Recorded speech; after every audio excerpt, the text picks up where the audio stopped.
Amu and the Snake. Written by Wang Yimei. Illustrated by Zhou You. Edited by Helen Wang. Something wriggled past on the ground. The ostriches panicked.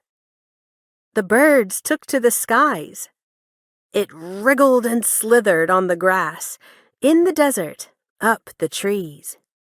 It went wherever it liked, but nobody liked to go near it. They didn't like snakes. One day, the snake met a boy with a flute. His name was Amu. The snake twisted and curled in time to Amu's music. It followed Amu everywhere, and eventually, Amu adopted it.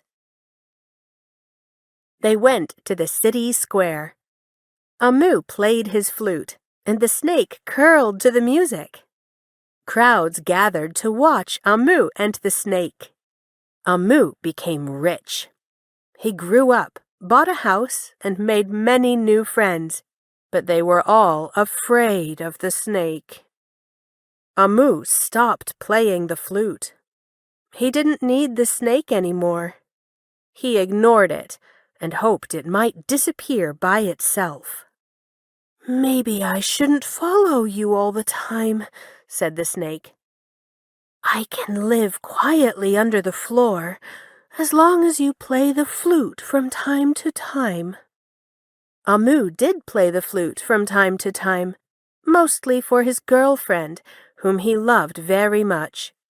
The snake tried to move to the music, but the space under the floor was too cramped. As time passed, the snake stopped hearing the gentle sound of the flute. Instead, it heard the sudden crash of a bowl hitting the floor, or a chair falling over. These noises sounded like thunder to the snake sleeping under the floor.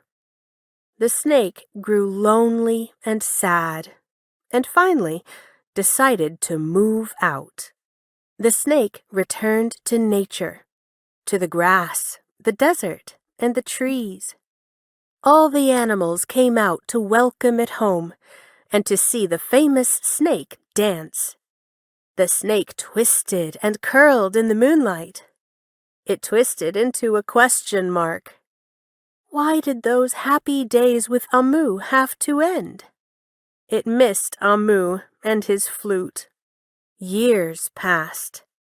Amu used up all his money. He had to sell his car and his furniture.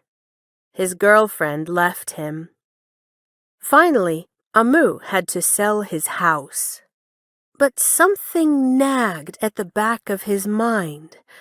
Had he left something behind? He went back inside. Of course! Amu forgot the flute hanging on the wall. Then he remembered the snake that was living under the floor. He knocked on the floorboards, but there was no response. Amu played a sad song on his flute, but no one listened. They just walked past him. Far away, the snake heard him play. It wriggled and twisted toward the music.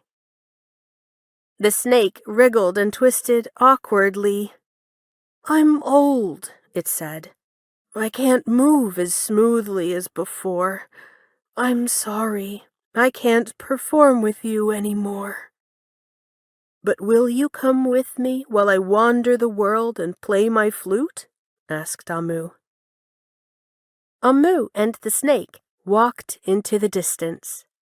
Amu led the way, playing his flute. The snake followed, wriggling beside him. As time passed, Amu grew old too. But he never forgot those days when he wandered the world with his friend the snake, wriggling and twisting beside him. The end.